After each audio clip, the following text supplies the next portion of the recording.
Hope you are doing fine at home, trying to study. Today we are going to continue with the topic of art.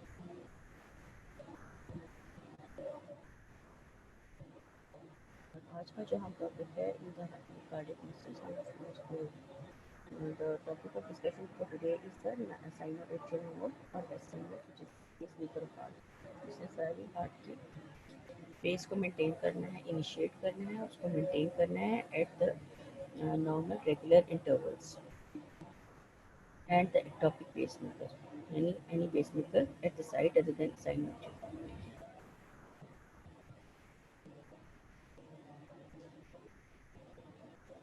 Now, sinoatrial rotation potential the sinoatrial node. ये the intensity rate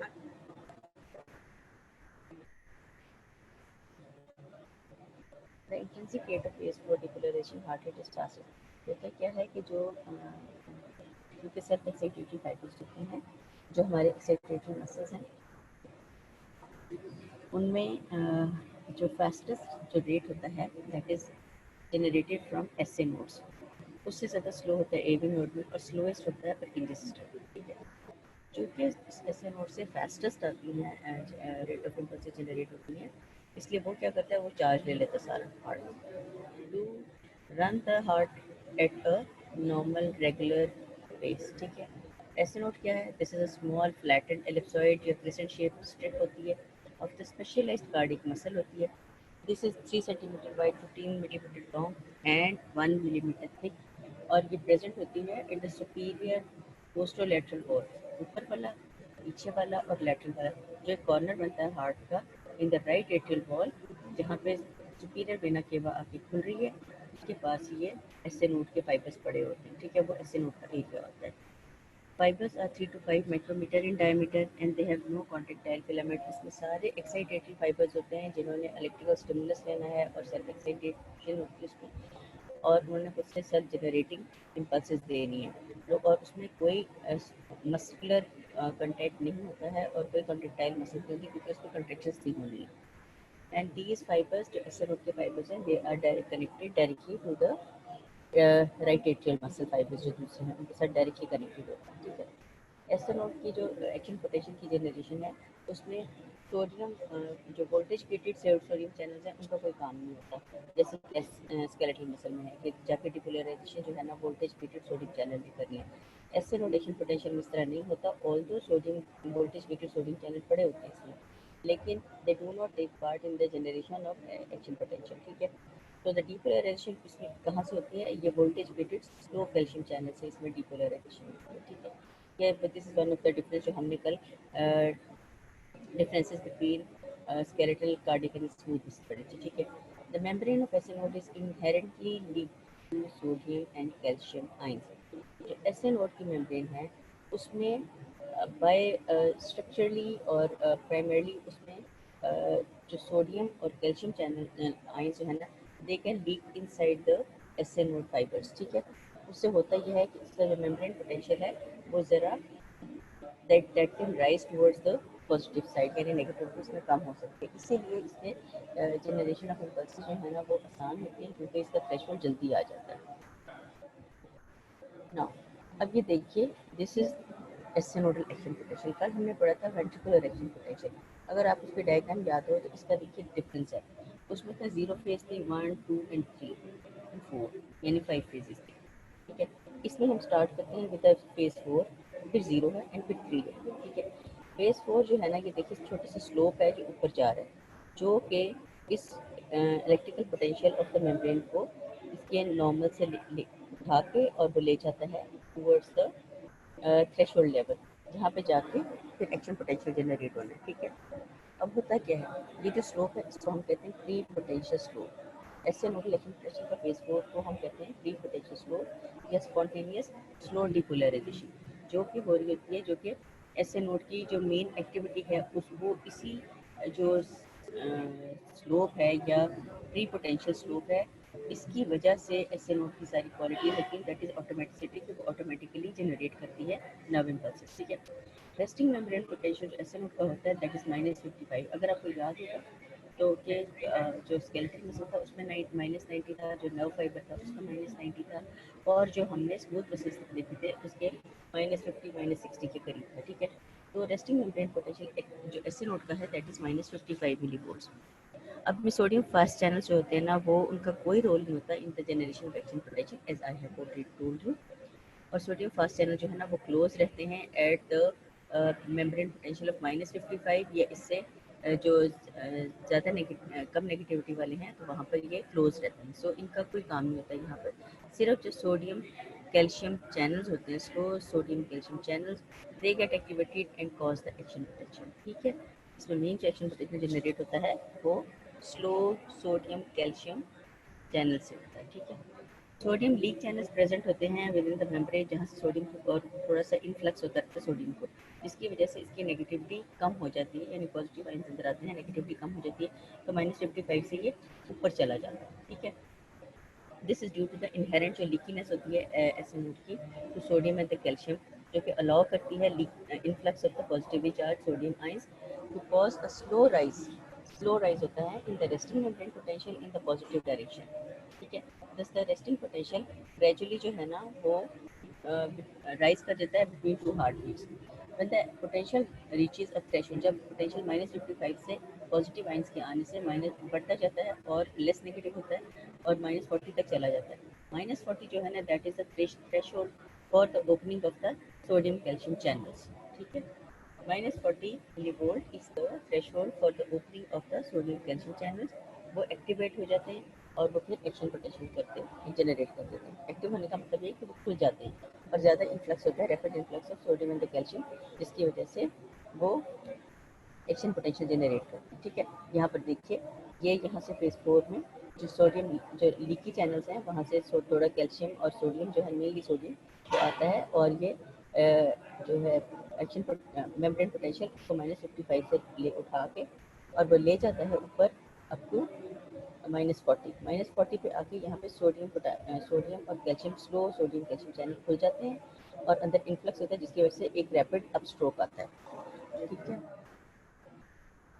opening of the slow calcium channel यहाँ पर हो जाता है जब threshold पे जाता है। ठीक है, फिर यहाँ पे कैल्शियम इन्फ्लक्स होता है जिससे ये रैपिड जो है आगे अप स्ट्रोक आ जाता है।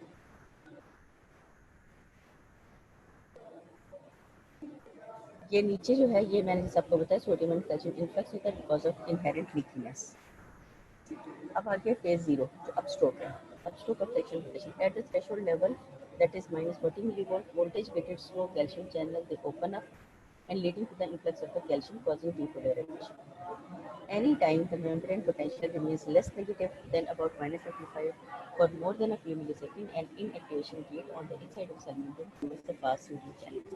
अगर ये -55 से कम हो जाएगा नेगेटिविटी, तो जो सोडियम फास्ट चैनल्स हैं वो एक इनसाइड द मेम्ब्रेन एक सॉर्ट ऑफ उस पर एक बैन लग जाता है, ये इनएक्टिवेशन गेट उधर आ जाता है जो उसको इनएक्टिवेट करके रखता है, गेट बंद रखता है तो उसके पास सोडियम चैनल खुलते नहीं है। Therefore, only the slow sodium calcium channel can open. That is, they can become activated and cause the action potential। Phase 1 and 2 that is slow repolarisation इसमें कम नहीं होती है, जो कि उसमें हमने देखा था कि उसमें 1 में थोड़ी सी रिपोलराइजेशन हुई थी और स्टेज 2 थी जिसमें प्लेट्यू आ जाता है। ठीक है, इसके अलावा इसमें plateau phase is also absent in acid action potential as it is, जैसे कि वेंट्रिकुलर इलेक्शन पोटेंशियल था। So phase 1 and 2 is absent in this case. ठीक है, आप देखिए डायग्राम में भी, तो देखिए फेज 1 एंड 2 नहीं है, फेज 4 है, फिर 0 है, फिर उसके बाद 3 है।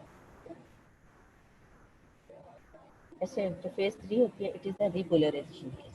इसमें क्या होता है कि when the पोटेंशियल जब 0 पे चला जाता है, -40 से ऊपर बढ़ के तो 0 पे जाता है, तो वोल्टेज गेटेड पोटेशियम चैनल जो होते हैं ना वो खुल जाते हैं, और जब वो खुलते हैं तो ई फ्लक्स होता है, यानी पोटेशियम अंदर से बाहर जाना शुरू हो जाता है, तो अंदर जो पॉजिटिविटी क्रिएट हुई है वो फिर नेगेटिविटी में कन्वर्ट होना शुरू हो जाता है। The potassium channel remains open for a few tenths of a second, and continued movement of the positive charges outside the cell causes excess negativity inside the membrane। ज़्यादा जो है पोटेशियम वो बाहर चला जाता है और एक्सेसिव नेगेटिविटी हो जाती है इनसाइड द सेल। ठीक है, और वो कर देता है ज़्यादा negative beyond the resting membrane potential हो जाए तो उसको हम कहते हैं हाइपर पोलराइजेशन। हाइपरपोलराइजेशन यानी अगर आप देखिए इसमें मैं आपको दिखाती हूँ, ये देखिए ये ज़रा नीचे आ जाता है ज़्यादा, ये जब 3 से आएगा तो ये ज़्यादा नीचे आ जाता है, लेस देन 55 पे चला जाता है। तो यहाँ से फिर दोबारा जो लीक चैनल्स होते हैं वो दोबारा ओपन अप होते हैं और इसको दोबारा लीक जाते हैं एट द लेवल ऑफ -40, फिर उसको बढ़ाना शुरू कर देते हैं negative and the cycle goes on. अब ये देखिए इसमें आपको डिफरेंस नजर आ जाएगा, जो ग्रीन में है वो है वेंट्रिकुलर मसल फाइबर का एक्शन पोटेंशियल है और जो ब्लू रेड में है वो साइनस नोडल फाइबर का। ठीक है, साइनस नोडल फाइबर का देखिए इसका रेस्टिंग पोटेंशियल डिफरेंस क्या है दोनों का, इसकी है स्लो प्री पोटेंशियल स्लोप है इसमें, फिर अप स्ट्रोक है और फिर डाउन स्ट्रोक है। ऐसे नोडल में जो हमारा वेंट्रिकुलर था उसमें सबसे पहले अप स्ट्रोक है, फिर स्लो रिपोलराइजेशन है, फिर प्लेट्यू है, फिर रिपोलराइजेशन है और फिर नीचे रेस्टिंग मेम्ब्रेन पोटेंशियल है। So this is the difference between two action potentials. अब आता है ectopic pacemaker of heart. Ectopic pacemaker of heart क्या होता है? The pacemaker elsewhere than the sinus node is called ectopic pacemaker. कोई भी जगह जहाँ पे सेल्फ जेनरेटिंग इम्पल्सेस हों other than the sinus node, उस जगह को हम कह देते हैं ectopic pacemaker of heart. It causes an abnormal sequence of condition का नुकसान जो होता है ज़ाहिर है साइनस नोड अपनी जो है ना इम्पल्सेस जनरेट कर रहा है। जो दूसरा आ जाता है एक्टोपिक पेसमेकर अपने पेस के ऊपर, सपोज ये अगर 72 टू 80 के दरमियान में से इम्पल्सेस जनरेट कर रहा है और हार्ट बीट कर रहे हैं 72 टू 80 टाइम्स पर मिनट, तो जो एक्टोपिक पेसमेकर है अगर वो ओवरराइड कर जाता है तो हो सकता है उसका जो rate of generation of pulses 100 से ज़्यादा हो, या हो सकता है 50 से भी कम हो सकता है 20 हो 30 हो 100, और ये जो है एक abnormal rhythm of the heart को मेंटेन करने की कोशिश करता है। इसकी वजह से जो normal sequence of the contraction of the heart होता है in the different parts of the heart वो डिस्टर्ब हो जाता है, और जिसकी वजह से जो हार्ट पंपिंग भी होती है ना वो that gets disturb and debilitated heart pumping होती है। ठीक है, अब इसकी कॉज क्या होती है? When some area of the heart discharge impulses at a rate more than that of SC node, या तो ये हो कि कोई एरिया जो है ना वो SC नोड जो कि अगर 72 टू 80 पे कर रहा है तो कोई और एरिया उठे और वो इम्पल्सेस जनरेट करना शुरू हो जाए at a rate of more than 72 to 80, ठीक है। या blockage of the transmission of the cardiac impulse from S node to the other part, कि अगर ब्लॉक हो जाए एस नोड से जो इम्पल्सेस जनरेट हो रही हैं वो दूसरे एरियाज ऑफ द हार्ट पर ना जाए, either due to the some AV node पे कोई डिले आ जाए या उधर ब्लॉक आ जाए कुछ आ जाए, और दूसरे जो है ना एरिया को ट्रांसमिशन ना जारी हो तो दूसरे जो सेल्फ एक्साइटेटरी फाइबर्स जो हम पढ़ेंगे कंडक्टिंग सिस्टम में उसमें जो और दूसरे एरियाज हैं जहाँ पे self excitation of the fibres हो सकती है, तो वहाँ से इम्पल्सेस जनरेट होना शुरू हो जाती हैं ताकि हार्ट पंप करता रहे। ठीक है, नो मैटर कि वो स्लो कर रहा है या ज़्यादा कर रहा है, लेकिन द आइडिया बिहाइंड इज कि हार्ट जो है ना वो नॉर्मल फंक्शनिंग स्टेज में रहे। ठीक है, इसके बाद आ जाता है या ये हो कि a place in the atrial और ventricular muscle develops excessive excitability and become the pacemaker heart. ठीक है, या तो ये हो कि एट्रिया और वेंट्रिकल में कोई ऐसी साइट हो जहाँ पे कि वो एक्सेसिव जनरेशन ऑफ इम्पल्सेस हो जाए और वो टेक ओवर कर ले और बिकम बन जाए पेसमेकर ऑफ द हार्ट। ठीक है, जो मोस्ट इंपॉर्टेंट साइट है जो कि as pacemaker of the heart act कर सकती हैं वो होती हैं एवी नोड पे बन सकता है पेसमेकर ऑफ हार्ट, या प्रेकिंजे फाइबर्स जो मैंने they take over the charge और वो they act as the ectopic pacemaker of heart. ठीक है, एक होता है स्ट्रोक सैडल सिंड्रोम। स्ट्रोक सैडल सिंड्रोम जो है ना इस पर आपको शॉर्ट नोट आ जाता है, इस पर MCQ आ जाते हैं, इसको आपको समझना बहुत इम्पोर्टेंट है। ठीक है, if the cardiac impulse fails to pass from atria to ventricle, किसी भी रीज़न से अगर इम्पल्सेस जो हैं एट्रिया से वेंट्रिकल की तरफ नहीं आ रही तो एक नया पेस मेकर पर्किंजे सिस्टम में ऑफ द वेंट्रिकल को बनना शुरू हो जाता है and drives the ventricular muscle at a new rate between 15 to 40 beats per minute, क्योंकि पर्किंजे फाइबर्स जो है उसकी क्वालिटी है कि वो अगर एक्टिव हो जाए और वो इम्पल्सेस जनरेट करना शुरू करे तो उसका रेट होता है 15 टू 40 बीट्स पर मिनट। ठीक है, अब ये सारा काम होता है it takes about 5 to 6 seconds. After AV block, अगर एट्रियोवेंट्रिकुलर ब्लॉक हो गया है तो पीछे फाइबर्स जो है ना वो तकरीबन 5 टू 20 सेकेंड लेते हैं टू जनरेट द इम्पल्सेस। ठीक है, और इतनी देर वेंट्रिकल जो है ना वो ब्लड को पंप नहीं कर रहा क्योंकि जो है इम्पल्सेस एसए नोड से एबी नोड से होकर वेंट्रिकल में नहीं आ रही, तो वेंट्रिकल तो कंट्रैक्ट नहीं कर रहा। तो होता ये है कि इस दौरान अगर वेंट्रिकल कंट्रैक्ट नहीं कर रहा तो 4 to 5 सेकेंड्स तक अगर ब्लड पंप नहीं करेगा तो ब्रेन को ब्लड नहीं जाता और सेरेब्रल इस्कीमिया होता है कि वहाँ पे ऑक्सीजन सप्लाई नहीं होती ब्रेन को और पेशेंट जो है ना वो फेंट कर जाता है, फिर ज़्यादा बेहोश होता है। ठीक है, this period of 4 to 5 second की जिसके दौरान जो है ना वो ब्लड सप्लाई नहीं होती है to the brain due to the non contractile stage of the ventricles, उसको उस स्टेज को हम कह देते हैं स्टोक्स एडम्स सिंड्रोम। ठीक है, इस पीरियड ऑफ फेंटिंग को कहते हैं स्टोक्स एडम्स सिंड्रोम, यानी delay of the pickup of the heart beat is called Stokes Adams syndrome. अगर ये डिले जो है in the pickup of heart ज़्यादा प्रोलॉन्ग हो जाए, टेक्स हो सकता है 15-20 सेकेंड से ज़्यादा ले जाए, तो फिर द डेथ विल अकर, क्योंकि उसकी देर में सेरेब्रल इस्कीमिया हो जाता है एंड ब्रेन स्टॉप्स फंक्शनिंग। ठीक है, इसके बाद होता ये है कि एक और टर्म है जो हम बाद में पढ़ेंगे कि अब उसके बाद जब वेंट्रिकुलर फाइबर्स जो है ना यानी Purkinje fibre they take over the charge और वो जब इम्पल्सेस जनरेट करना शुरू करते हैं at the rate of 15 to 40 beats per minute, तो हार्ट जो है ना वो पंप करना शुरू कर देता है। उस कंडीशन को हम कहते हैं वेंट्रिकुलर एस्केप। ठीक है, ये वेंट्रिकल जो है ना that has escape from the जो है कंट्रोल ऑफ एसए नोड, उसने अपना जो है ना वो इम्पल्सेस अपने रेट में जनरेट करना शुरू कर दी हैं as a result of inability of the SA nodal impulses to come to the ventricle. ठीक है, तो अगर जब जे फाइबर से एसए नोड जो है जे फाइबर से इम्पल्सेस जनरेट होकर वेंट्रिकल कंट्रैक्शन स्टार्ट करवा देती हैं, तो उस पीरियड को हम कहते हैं वेंट्रिकुलर एस्केप। ठीक है, सो ये आपको टर्म्स जो है ना वो याद रखिए।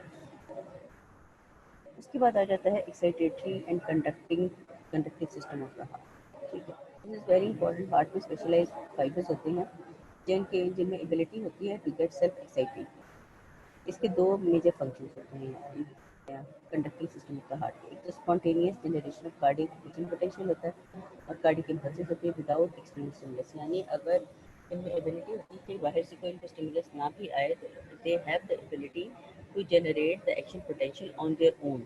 ठीक है, दूसरे इनमें चूंकि आयनिक एक्सचेंज जो है ना वो ज़्यादा जल्दी होता है, इसलिए rapid conduction of cardiac impulse होते हैं to the heart resulting into rhythmic heart rate. ठीक है, और वो फैसिलिटेट करते हैं द इम्पल्सेस को to pass from the one part of the heart to the other, और उनमें से जो इम्पल्सेस जो जनरेट हुई हैं फ्रॉम द पेस मेकर वो इजीली ट्रैवल करें और सारे हार्ट में स्प्रेड कर जाएं। ठीक है, सो इनके specialised type of nerve fibres होते हैं और इनमें कॉन्ट्रेक्टाइल फाइबर्स नहीं होते। अब कंडक्टिंग सिस्टम ऑफ हार्ट के डिफरेंट कंपोनेंट्स हैं। सबसे पहले साइनोएट्रियल नोड होता है जिसे हम एसए नोड कहते हैं। फिर इंटरनोडल पाथवे होता है। साइनोएट्रियल नोड से कंडक्टिंग सिस्टम के फाइबर्स निकल रहे हैं जो कि एक पाथवे बनाते हैं between the sinoatrial node and the AB node atrioventricular node. इसके दरमियान में ये तीन पाथवे जो है ना वो पास ऑन कर रहे हैं, उनको हम इंटरनोडल पाथवे कहते हैं कि दो नोड्स के दरमियान में। फिर आ जाता है एट्रियोवेंट्रिकुलर, फिर आ जाता है एट्रियोवेंट्रिकुलर बंडल। ठीक है, यानी एट्रियोवेंट्रिकुलर नोड के बाद आगे उसमें से डिफरेंट फाइबर्स निकल रहे होते हैं in the right and the left. दो बंडल्स निकल रहे होते हैं जिनको हम एट्रियोवेंट्रिकुलर बंडल्स कहते हैं। फिर उसके बंडल्स की ब्रांचेस आगे हो जाती हैं जो कि फर्दर स्प्रेड करके इन द वेंट्रिकुलर मसल, और उसके बाद आ जाते हैं पर्किंजिया फाइबर्स होते हैं जो पूरे वेंट्रिकुलर मसल में जो है वो रन कर रहे होते हैं। ठीक है, to spread the whole cardiac impulses into the each and every part of ventricle. ठीक है, ये पांचों एक 6 जो हैं ये डिफरेंट स्टेशन हैं जो कि मिलके सारे जो इम्पल्सेस हैं जो कि एसए नोड पे जनरेट हो रही हैं वो स्प्रेड कर देते हैं into the whole of the structure of heart. ठीक है, अब कंडक्ट सारे जो है ना ये इम्पल्सेस को जो है कंडक्ट करते हैं टू द अदर एरियाज, लेकिन हर एक का rate of conduction of impulses फर्क होता है। ठीक है, वेलोसिटी ऑफ द कंडक्शन इन सारे पोर्शंस में डिफरेंट होती है। एट्रियल मसल जो है उसकी उसमें वेलोसिटी होती है 0.3 मीटर्स पर सेकेंड। इस स्पीड पे जो है ना एक्शन पोटेंशियल उसका स्प्रेड करता है। इंटरनोडल पाथवे 1 मीटर पर सेकेंड पे जाता है जो कि थोड़ा सा फास्ट होता है। एवी नोड पे 0.1 मीटर्स पर सेकेंड। एवी नोड पे सबसे स्लो होता है क्योंकि उसकी एनाटॉमिकल पोजीशन ऐसी है, उसका स्ट्रक्चर ऐसा है। वो विल डिस्कस जब हम एवी नोड डिस्कस करेंगे। ठीक है, पर्किंजे सिस्टम है उसमें फास्टेस्ट कंडक्शन होती है, क्योंकि पर्किंजे फाइबर्स जो हैं उन्होंने पूरे के पूरे वेंट्रिकल को अंदर से उसके स्ट्रक्चर में पेनिट्रेट करना है और उसको सबको उसने सप्लाई करना है to each and every fibre of the ventricle. तो इसलिए उसकी जो है velocity 1.5 to 4 metres per second, ठीक है। फिर और वेंट्रिकुलर मसल्स जो होते हैं इनफैक्ट वो अंदर से उनमें जो वेलोसिटी होती है that is 0.3 metres per second, ठीक है। सो डिफरेंट पार्ट्स में डिफरेंट वेलोसिटी होती है ऑफ द कंडक्टिंग सिस्टम। ये देखिए इसमें अब आपको डायग्राम में दिखा दूँ। आप देखिए कि जो ग्रीन को आपने फॉलो करना है, ऊपर जो है एस ए नोड है, एस ए नोड से इम्पल्सेस देखिए 3 ट्रैक्स हैं आगे, आप देखिए 1 2 और 3 है, एंटीरियर मिडिल एंड पोस्टीरियर होते हैं। इनको हम कहते हैं इंटरनोडल पाथवे, हर एक का अपना डिफरेंट नाम है, ठीक है। इसके अलावा यहाँ से फोर्थ पाथवे भी है जो कि जाता है पूरे atrium from the right to the left atrium जाता है, ठीक। उसके बाद आ जाता है इन पाथवेज के बाद आता है एक डेंस एरिया होता है ऑफ द टिश्यू, उसको हम कहते हैं एवी नोड, ठीक है। इलेक्ट्रिक जो भी एक्साइटेटरी एरिया होता है and this is called the AV node. AV node जो है आगे उसमें दो उसमें से फाइबर्स निकलते हैं जो कि दो बंडल्स में डिवाइड हो जाते हैं, और ये बंडल्स निकलते हैं और ये फिर दोबारा ये फर्दर डिवाइड हो जाते हैं into the right and the left branches, ठीक है। राइट बंडल ब्रांचेस होती हैं और लेफ्ट बंडल ब्रांचेस होती हैं। इन ब्रांचेस में फर्दर डिवाइड एंड रीडिवाइड होकर सबको सप्लाई करना है और एंड में पिंजे फाइबर्स जो होते हैं ना उनके साथ कम्युनिकेट करके सारे वेंट्रिकल्स को सप्लाई करते हैं, ठीक है। This is how this whole conducting system functions. ये देखिए इंटरनोडल पाथवे से उसने स्टार्ट किया है कि इंटरनोडल पाथवे तीनों ऊपर से आ रहे हैं, ठीक है। और बीच में ये ट्रांजिशन फाइबर्स होती है जहाँ से इंटरनोडल पाथवे जो होते हैं ना एवी नोड के साथ ज्वाइन करते हैं, उन फाइबर्स को हम कहते हैं ट्रांजिशन फाइबर, ठीक है। वो एवी नोड को ज्वाइन कर एवी नोड जो है बीच में जो फाइब्रस टिश्यू जिसने एट्रिया और वेंट्रिकल को सेपरेट किया हुआ है, वहाँ पर ये एवी नोड के फाइबर जो होते हैं ना उस फाइब्रस टिश्यू को पेनिट्रेट करते हैं जो एवी बंडल की फॉर्म में, और ये जो है एक जो बीच में से पास ऑन कर रहे हैं वो penetrating portion of AV bundle है, और उसके नीचे जो आ रहा है वो that is portion of AV bundle. ये एवी बंडल जो है ना फिर दो मेन ब्रांचेस में डिवाइड हो जाते हैं, left bundle branch and the right left bundle branch and the right bundle branch, ठीक है। सो दिस इज ये आपको बहुत ये आसानी से समझ आ जाएगी कि इसमें how these fibres are running. इसको ज़्यादा स्पेसिफिकली हम इसलिए स्ट्रेस करते हैं कि AV node is a very important area, क्योंकि ज़्यादातर जो ब्लॉक्स होते हैं वो एवी नोड पर ही होते हैं। जो वो आप आगे पढ़ेंगे जब एरिथमियाज किसी चीज़ पढ़ेंगे तो उसमें आपको हार्ट ब्लॉक्स भी करवाए जाएंगे। एस एन और हाँ जी, अब सबसे हम शुरू होते हैं जो first station of the conducting system है that is the S N node. और एस एन नोड जो है कि 1.5 सेंटीमीटर लॉन्ग होता है, 30 मिलीमीटर वाइड होता है, 1 मिलीमीटर थिक होता है, क्रेसेंट शेप या एलिप्सॉइड होता है। It is present the right atrium near the ओक्यूल ऑफ द सुपीरियर वेंट्रिकल, जैसे बताया था anterior posterolateral position of the right atrium की जो वॉल होती है। और होता है it is composed of small modified cardiac cells which are called P sales.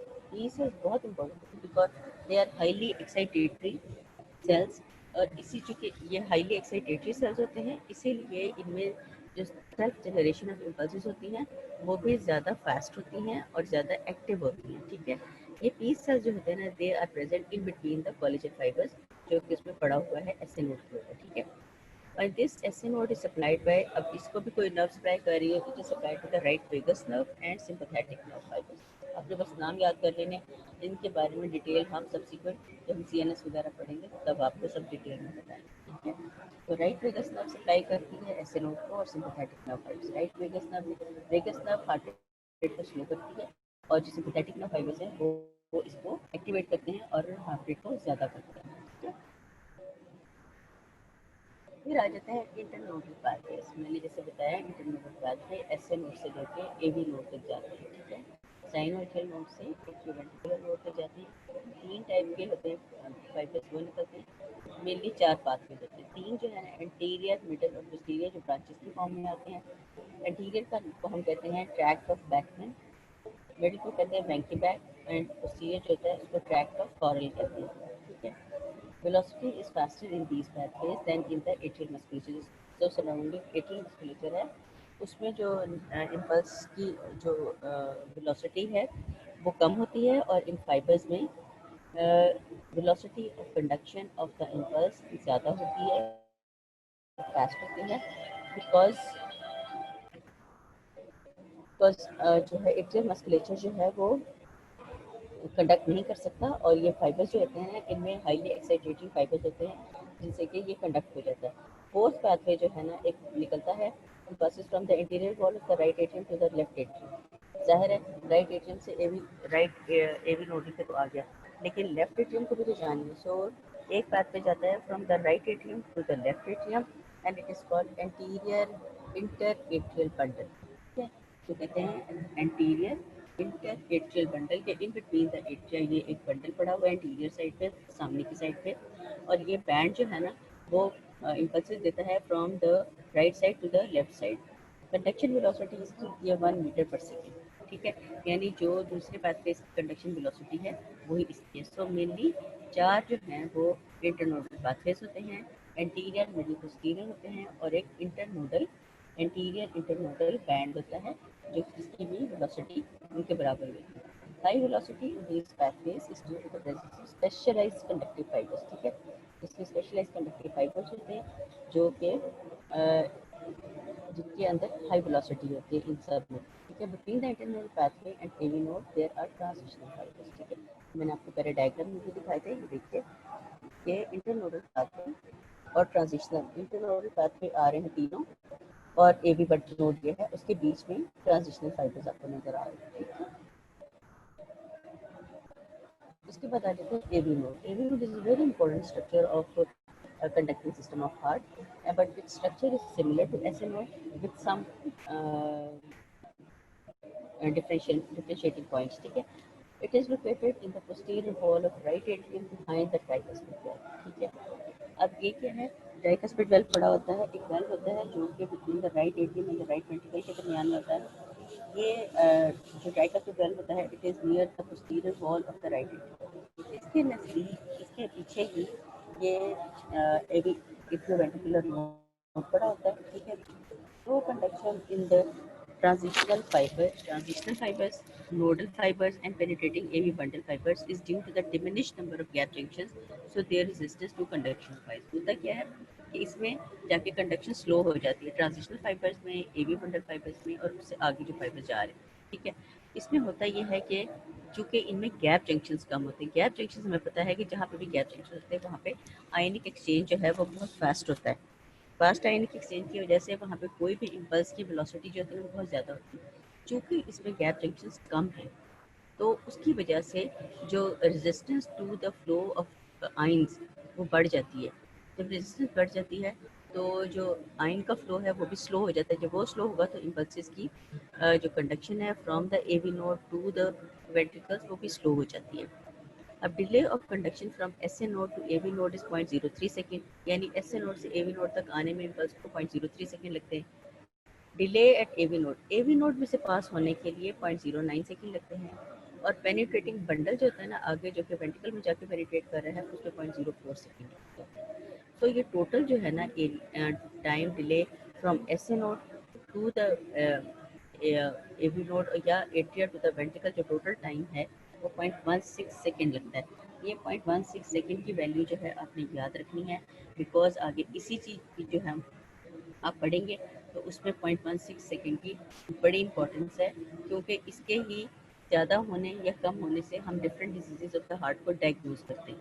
ठीक है, so the normal time taken by the cardiac impulse to reach from the atria to the ventricle is 0.16 seconds. ठीक है, और जो AV node जो होता है it is supplied by left vagus nerve and sympathetic fibres. जो SA node है that is supplied by right vagus nerve. AV node is supplied by left vagus nerve, और सिम्पैथेटिक फाइबर्स दोनों को supply कर रहे हैं। वेगस नर्व ने यहाँ पर से जो rate of generation of impulse उसको स्लो करना है, और सिम्पैथेटिक फाइबर्स ने फास्ट करना है। ठीक है, फिर आ जाते हैं एवी बंडल। एवी बंडल जो है it arises from the AV node and divide into 2 branches. ठीक है, तो जो मैंने पहले बताया right bundle branch and the left bundle branch. Sub endo ये जो ब्रांचेस होती हैं they are present subendocardial, यानी कि हार्ट के अंदर की जो लाइनिंग है वहाँ पर प्रेजेंट होती है सारी, and they are present along the side of the interventricular septum. दो वेंट्रिकल के दरमियान में जो दीवार है उसको हम कहते हैं इंटरवेंट्रिकुलर सेप्टम, और ये जो है जो सारी बंडल ब्रांचेस हैं वो इंटरवेंट्रिकुलर सेप्टम के साथ साथ चल रही है, वहीं पे ब्रांचिंग हो रही है इसकी, और ये सब inner side of the heart या एंडोकार्डियम ऑफ द हार्ट के पास होती है, ठीक है। उसके बाद ये जो तीन branches they spread downward towards the apex of the heart, जहाँ पे नीचे एक कॉर्नर बन रहा है हार्ट का, that is called the apex of the heart. जो broader side of the heart होती है उसको कहते हैं बेस ऑफ द हार्ट। तो यहाँ से ये स्प्रेड होकर नीचे एपेक्स ऑफ द हार्ट पे जाती हैं, और फिर ब्रांचेस जो होती है ना, फिर वो देखो साइड वाइज, फिर वो ब्रांच होकर साइडों में भी जाते हैं और पीछे की साइड पे भी जाते हैं of the ventricle, so that each and every tissue of the ventricle को सप्लाई कर सके। The time taken by the Purkinje system to spread the impulse is 0.03 second. यहाँ पे जब पहुँच जाता है वेंट्रिकल में, तो इससे आगे जो पूरा जो उसमें सिस्टम में जो जाना है इम्पल्स जनरेट होकर Purkinje सिस्टम के थ्रू, वो 0.03 सेकेंड है, ठीक है। अब इसमें क्या है, एक आप देखिए कि ये सारा जो कंडक्शन सिस्टम है ये वन वे ट्रैफिक है, यानी इसने एस ए नोड से आना है ए वी नोड की तरफ, ए वी नोड से ए वी बंडल की तरफ, ए वी बंडल से आगे सब्सिक्वेंटली वेंट्रिकल की तरफ जाना है। बैकवर्ड फ्लो ऑफ आयन से बैकवर्ड कंडक्शन नहीं होती, that is inability of the action potential to travel backward from the area to the ventricle, ये नहीं होता, ठीक है। It prevents the re-entry of the cardiac impulse by this route, allowing only forward conduction from the atrium to the ventricle। फायदा इसका ये होता है कि कोई भी इम्पल्स पीछे से बैकवर्ड जाके दोबारा से रीजनरेट, एक नई इम्पल्स जनरेट नहीं कर सकती इनटू द जो पहले के एरियाज हैं हार्ट के, उसमें उससे ये होता है कि कोई एबनॉर्मल हार्ट बीट बीच में नहीं आती है। इसका सबसे बड़ा फ़ायदा ये है कि वन वे ट्रैफिक का, कि वो कोई भी abnormal impulse in the heart can not be generated. A fibrous tissue between the atria and the ventricle also facilitate in this tissue, ठीक है। यानी वो फाइब्रस टिश्यू जिसने कि एट्रिया और वेंट्रिकल को डिवाइड किया हुआ है इन द फोर कंपार्टमेंट्स, वो भी इसको प्रिवेंट करते हैं कि जाहिर है उसके थ्रू उस फाइब्रस टिश्यू के अंदर से कोई भी इम्पल्स एट्रिया से वेंट्रिकल में, वेंट्रिकल से एट्रिया में नहीं जा सकती है। वो सिर्फ ये जो conducting system of the heart है इसके थ्रू ही इम्पल्सेस जाएंगे, ठीक है। Peripheral Purkinje network. It penetrates the myocardium and fibers lead from AV node to AV bundle and enter the ventricles, ठीक है। ये मायोकार्डियम को पेनिट्रेट करता है, फाइबर्स जो होते हैं they lead from AV node to AV bundle and enter the ventricles. Long fibres जो होते हैं ना, इनके लॉन्ग फाइबर्स होते हैं, they transmit the action potential at 1.4 metres per second. मैंने बताया था कि velocity of the conduction by the Purkinje system fastest होती है, and it takes about 1.4 to 4 meters per second to allow the rapid transmission of the cardiac impulse through entire ventricle, ठीक है। ताकि वो इस स्पीड पे सारे वेंट्रिकल में एक्शन पोटेंशियल को स्प्रेड कर देते हैं at a rate of 1.5 to 4 meters per second, and it is due to the high permeability of the gap junction at intercalated disc। इसमें जो है ना Purkinje फाइबर होते हैं ना, इसमें high number of gap junction होते हैं at the level of intercalated disc. Intercalated disc होती हैं ना, वो कार्डियक मसल में प्रेजेंट होती हैं, जो कि अलाउ करती हैं rapid flow of the ion between two muscles के दरमियान में इंटरकलेटेड डिस्क पड़ी होती हैं, जो कि आयन एक्सचेंज को हेल्प करती हैं, ठीक है। तो जो Purkinje फाइबर्स होते हैं उनमें इंटरकलेटेड डिस्क का नंबर भी ज़्यादा होता है, गैप जंक्शन भी ज़्यादा होते हैं, जिससे वहाँ आयन एक्सचेंज ज़्यादा होती है और impulses at a fast rate वहाँ से flow करती है। Ion transmission is easy from one cell to the other stages। AV bundle, bundle branches and peripheral Purkinje fibers are collectively known as Purkinje network। अगर आपको short note आ जाता है Purkinje network के, तो आपने उसमें AV बंडल को भी डिस्कस करना है, बंडल ब्रांचेस को भी डिस्कस करना है, और पेरिफेरल Purkinje फाइबर का क्या काम है, क्या कैसा उनका स्ट्रक्चर है, इन सब का क्या उनके गैप जंक्शंस कितने हैं, कंडक्टिविटी कितनी है, उनकी वेलोसिटी ऑफ कंडक्शन कितनी है इनमें, और इनका फ़ायदा क्या है। सो ये सब आपने, अगर आपको Purkinje नेटवर्क से नोट आ जाता है या क्वेश्चन आता है, तो आपको ये सारा उसमें लिखना है। Freight of cardiac impulse in heart, ठीक है। अब ये देखिए, ये एक बेसिक पिक्चर है जिसमें डिफरेंट जो है ना, वो ये जो नंबर दिए हुए हैं, दीज आर द सेकेंड्स, कि कितने सेकेंड में वहाँ से वो उस एरिया में जो है वो ट्रैवल करता है, ठीक है। अगर आप देखें एस ए नोड से, एस ए नोड से होते होते ये यहाँ पर 0.03 सेकेंड से ये ए बी नोड तक जाता है, ठीक है। ए बी नोड के ऊपर जितना डिले आना है वो आएगा, और उसके बाद वहाँ से फर्दर 0.16 सेकेंड ये लिखा हुआ है, जो कि एट्रिया टू वेंट्रिकल जब आता है तो 0.16 सेकेंड लगते हैं। उसके बाद फर्दर जो स्प्रेड होता है होते होते जो टाइम इज टेकन, आखिर में आप देखिए कि जो एंड पे जहाँ ब्रांचेस आ रही हैं उसके साथ ही 0.22 दिखा है। So total time taken from SA node to the end of the ventricle, so that is from 0.22 seconds। ठीक है। अब आपने डिफरेंट जो है ना 0.03 जो है वो एस नोट से एवी नोट तक आने में, ये याद रखना है। एट्रिया से वेंट्रिकल तक आने में 0.16 सेकंड, ये नंबर आपको याद होना चाहिए। और तीसरा ये इम्पोर्टेंट है 0.22 का फिगर है, जो कि total time taken by the cardiac impulse to travel along the whole structure of heart. ठीक है। अब spread of cardiac impulse in heart. Cardiac impulse originates from SN node and then it spreads into the heart. From SN node, cardiac impulse spreads radially into the atrial muscle at a velocity of 0.3 meters per second. SN node से निकले, वहाँ से फिर radially यानी निकल के sides पर सब जगह वो इम्पल्स जो है ना वो स्प्रेड होना शुरू हो जाती है। ठीक है, at a speed of 0.3 metres per second. और दूसरे इंटरनोडल पाथवे में भी जाना शुरू हो जाती है at a speed of 1 metres per second. Cardiac impulse जो है ना that takes about 0.03 second to reach from SNO to AB node, that is the repetition. ठीक है।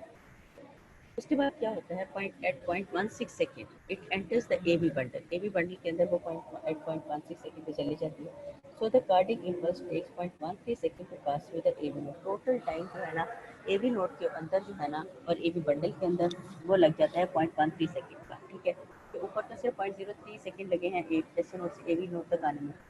This delay is known as the AB nodal delay. ये जो delay आता है 0.16 second का, इसको हम कह देते हैं एवी नोडल डिले।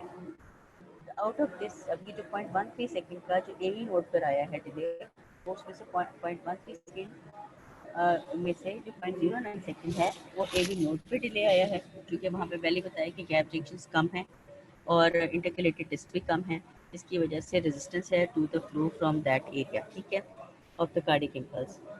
तो एवी नोड के ऊपर जो है ना 0.09 सेकंड का डिले आ जाता है और 0.04 सेकंड का डिले आता है in the penetrating portion of the AV bundle, जो कि एवी नोड के फाइबर जो है ना पेनिट्रेट कर रहे हैं आपके with in the muscles of ventricular musculature. ठीक है, तो उसके अंदर आपके जो फाइबर्स जो हैं वो पेनिट्रेट कर रहे हैं, वो they take another 0.04 second to carry the impulses from the AV node into the ventricle. ठीक है, तो ये टोटल जो टाइम बन जाता है that is 0.16 second for the impulse to travel from atria to the ventricle। ठीक है, अब कॉज क्या है, जैसे पहले बताया, slow velocity of conduction in the AV nodal fibre that is 0.1 metre.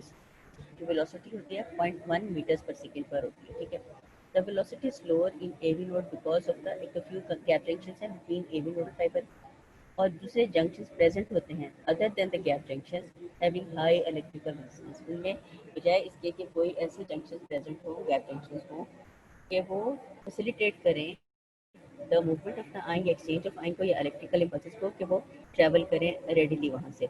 वहाँ पर होता क्या है कि वहाँ पर दूसरे किस्म के जंक्शंस पड़े होते हैं जो कि और अगेन ज़्यादा रेजिस्ट करते हैं द इम्पल्स को स्प्रेड होने में फ्रॉम एवी नोड। ठीक है, in the AV nodal fibre membrane channels are slow in calcium sodium channels which are slow to open, so velocity becomes slow down। उसमें sodium calcium channel जो present होते हैं इसमें जहाँ से इम्पल्स जानी है वो स्लो सोडियम कैल्शियम चैनल होते हैं, इसलिए जो इम्पल्स की जो डेवलपमेंट ऑफ इम्पल्स और कंडक्शन ऑफ इम्पल्स मजीद स्लो हो जाती है in the AV node. So reason क्या है, एक तो गैप जंक्शन कम है, दूसरे रेजिस्टेंट जंक्शन प्रेजेंट है, तीसरा ये कि इसमें जो सोडियम कैल्शियम चैनल जो है वो स्लो सोडियम कैल्शियम चैनल है, इसकी वजह से फर्दर स्लो हो जाता है इसमें। ठीक है, अब उसकी सिग्निफिकेंस क्या है, हर कोई भी चीज़ अल्लाह ताला ने बगैर मकसद के पैदा नहीं की है या उसका फ़ायदा नहीं है, इस एवी नोडल डिले का भी फ़ायदा है। उसकी सिग्निफिकेंस क्या है कि it allows the atria to complete their contraction. ठीक है, एट्रिया को पूरा टाइम देती है कि वो अपनी कंट्रैक्शन कंप्लीट करे before the ventricle begin to contract, so that the atrial system filling the ventricle is complete. ठीक है, इतना टाइम दे देती है कि एट्रिया जो है ना वो पूरी तरह से अपने सिस्टोलिक फेज जो है ना उसको वो कंप्लीट करे और एट्रिया से पूरा ब्लड जो है ना विद द वेंट्रिकल आए, यानी वेंट्रिकुलर फिलिंग के लिए पूरा टाइम देते हैं कि उसके बाद फिर वेंट्रिकल की कंट्रैक्शन। ठीक है, so there is a delay in the contraction of ventricle from the atria. Atria पहले कंट्रैक्ट करते हैं, वेंट्रिकल बाद में कंट्रैक्ट करते हैं। सिम्पैथेटिक स्टिमुलेशन जो होती है ना वो shortens while the vagus prolongs the AV nodal delay. ठीक है, वो जो कि सिम्पैथेटिक जो होती है ना फैसिलिटेट करती है generation and conduction of impulse को, तो वो एवी नोडल डिले को शॉर्ट कर देती है और जो वेगस नर्व जो कि वो प्रोलॉन्ग कर देती है एवी नोडल डिले को। ठीक है, spread काफी. The velocity of conduction is fastest in AV bundle and its branches. उनमें जब once it enters the ventricle, तो जो AV bundles जो है ना राइट एंड लेफ्ट बनते हैं और उसकी जो ब्रांचेस हैं उसमें velocity of conduction fastest होती है. The branches of the AV bundle are present under the endocardium. अभी सारे जो है ना जो 5% they are present underneath the endocardium. So at 0.16 second, first the endocardium at the sides of the septum, then apex, then wall, and then endocardium at the base of the heart is depolarized. ठीक है, यानी 0.16 second वो time जब atria ने vertical तक आना है impulse को लेके, तो उस दौरान में ये चूँकि कि सारा जो कंडक्टिंग सिस्टम है अंडरनीथ द एंडोकार्डियम पड़ा हुआ है, तो ये सारा जो है ना उसमें एकदम से 0.16 सेकेंड पे अंडरनीथ द कार्डियम पूरे हार्ट को उसने डिपोलराइज कर दिया. ठीक है. At 0.19 seconds, the endocardium of both the ventricle is depolarized. ठीक है, यानी वेंट्रिकल में पहुंचा 0.16 सेकंड पे, उसके बाद 0.19 सेकंड पे पूरा का पूरा वेंट्रिकल का एंडोकार्डियम का एरिया जो है वो डिपोलराइज हो गया. ठीक है. सो ये from the 0.03 second is taken to depolarise whole of the endocardium.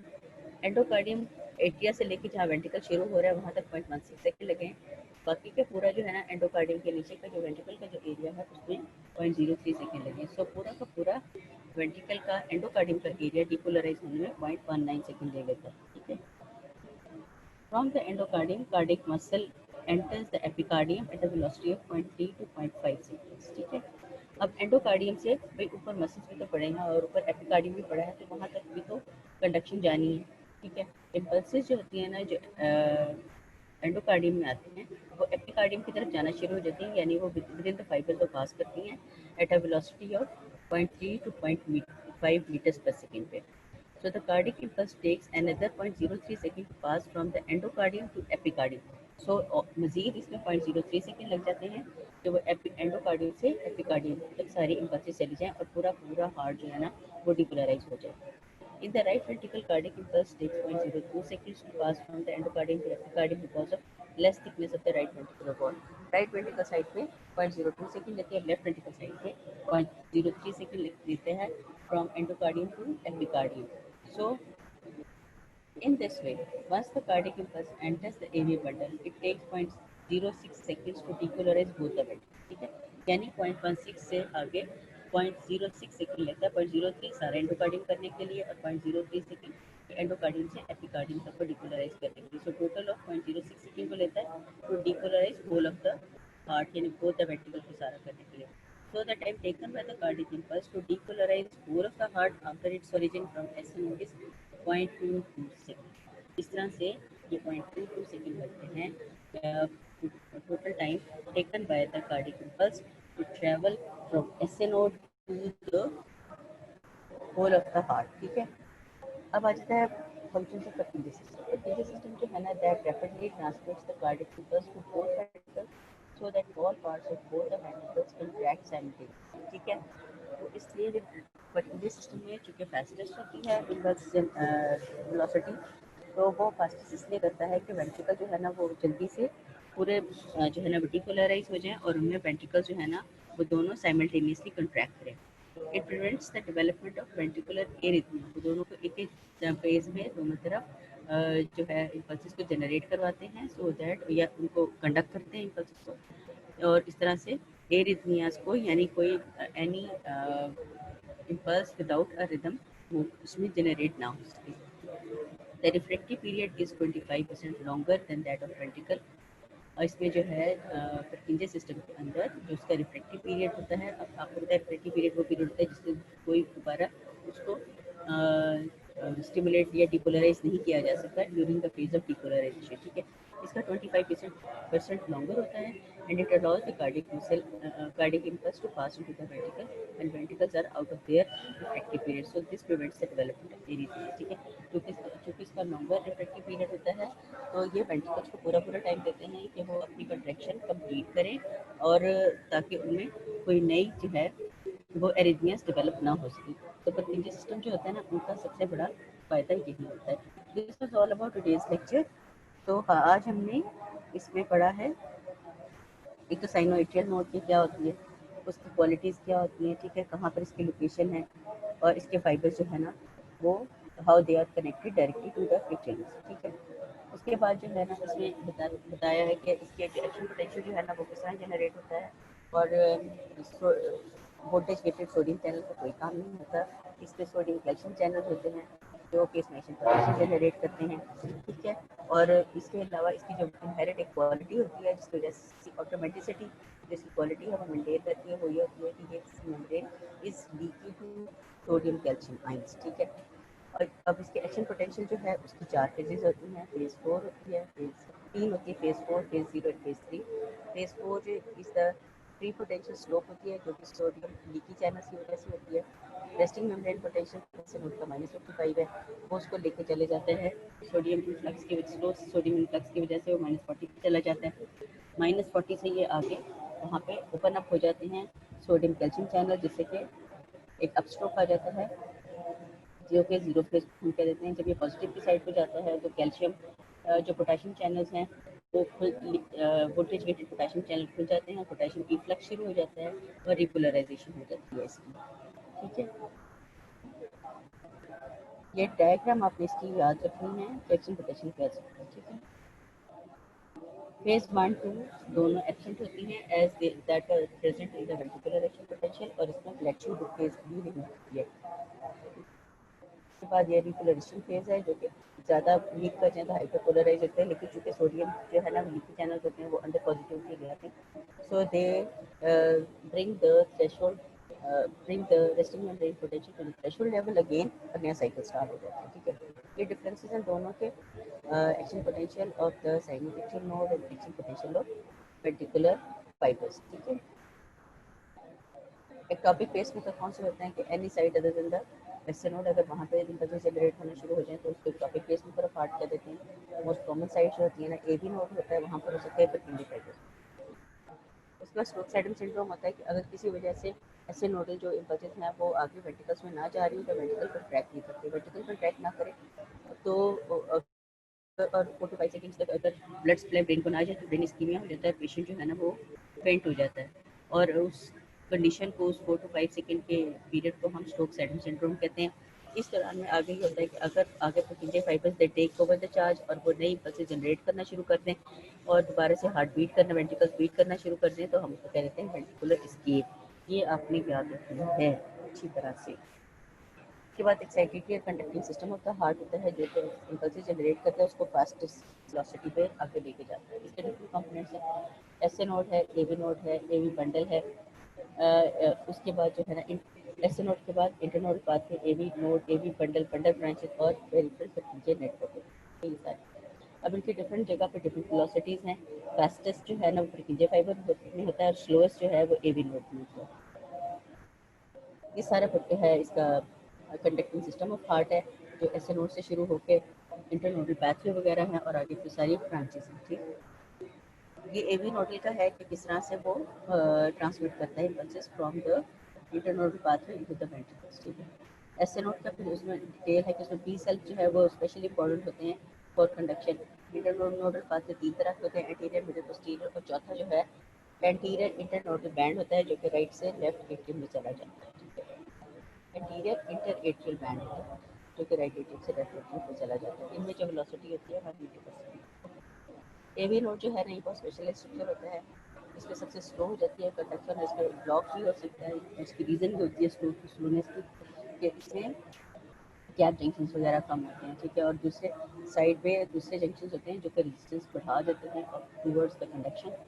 और उसके बाद जो है ना नेक्स्ट आ जाता है A B bundle. A B bundle जो है ना वो फाइबर होते हैं जो कि ए बी नोड से पेनिट्रेट करते हैं इनटू द वेंट्रिकल, और ये फिर आगे फर्दर डिवाइड हो जाते हैं, और इस सारे प्रोसेस में ये वन वे कंडक्शन होती है through A B bundle, backward कोई कंडक्शन नहीं होती। फिर हो जाता है बंडल ब्रांचेस आ जाती हैं, बंडल ब्रांचेस फर्दर डिवाइड होकर पकिंजे फाइबर्स में कन्वर्ट होते हैं, पकिंजे फाइबर्स को जो है ना ज्वाइन कर देती हैं, पकिंजे नेटवर्क जो है ना ये सारा का सारा फिर वेंट्रिकल्स को सप्लाई करता है at a very high speed. ये डिफरेंट जो है ना इसमें है टाइम पीरियड है जो कि डिफरेंट स्टेशंस का है। इसमें आपने याद रखना है कि एट्रियम से वेंट्रिकल तक आते 0.16 सेकंड लगते हैं। फिर ये सारा एंडोकार्डियम पे कवर होता है। फिर उसके बाद जो है इसमें डिले जो है एवी नोड के ऊपर 0.09 सेकंड का है और नोडल फाइबर्स के ऊपर जो है 0.04, तो total AV nodal delay 0.13 second का हो जाता है। ठीक है, उसके बाद आ जाते हैं इसके रीजन बताइए एवी नोडल डिले की। एक तो उसमें जो है ना गैप जंक्शन कम है, दूसरे जंक्शन प्रेजेंट होते हैं, और दूसरे इसमें स्लो प्रोटीन फ्लैक्शन चैनल होते हैं। ठीक है, उसके अलावा एवी नोडल डिले है, उसकी सिग्निफिकेंस ये है कि ये वेंट्रिकल को पूरा टाइम देते हैं फिलिंग का, और एट्रियल सिस्टली को भी पूरा टाइम देते हैं इसलिए। ठीक है, सब एट्रिया पहले कंट्रैक्ट करते हैं, वेंट्रिकल्स बाद में कंट्रैक्ट करते हैं, तो दैट कि एक रिदमिकल कंट्रैक्शन होती है हार्ट।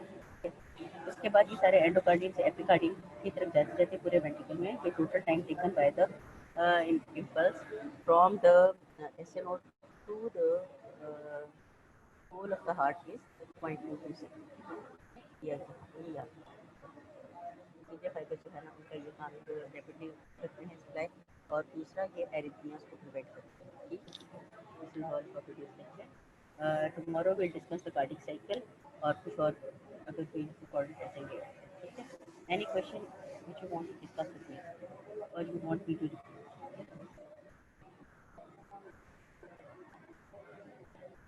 ओके, समझ आ गया सबको?